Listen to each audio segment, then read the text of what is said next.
Ceremonia martore e Eldion Kelmendit, vëllait e Gjesit, u shënua nga një moment i dhimbshëm dhe shumë emocional, kur Eglita akopa duke përqafuar dhe ngushëlluar Gjesin pranvarit të ndjerit. Pame që në vetvete mbarti një mesazh solidariteti dhe mbështetje, fatkeqësisht u kthye në një skem për kamera dhe telefonat e shumë të pranishëm. Në një fotografi të publikuar nga ceremonia, shihet qartë se dhjetra persona në vend që të respektonin privatësinë dhe dhimbjen e familjes, mbanin celularët e tyre në duar duke filmuar apo fotografuar këtë moment. Ngjarja është cilësuar nga shumë njerëz si e papërshtatshme dhe e gabuar, duke theksuar se një varrim nuk është vënë për të bërë regjistrime apo për të ndarë momente intime të dhimbjes së dikujt.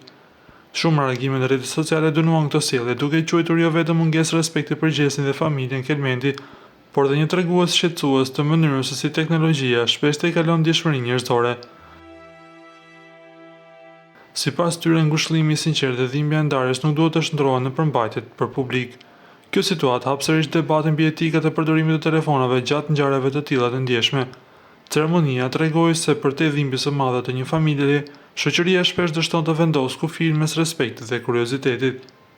Përqafimi mes Gjesit dhe Eglit mbeti një moment i sinqert dhe prekës, por u errësua nga dhjetra kamera që e kthyen dhimbjen në spektakël. Ju lutem klikoni tek butoni subscribe për të marrë të rejat më të fundit nga showbizi shqiptar.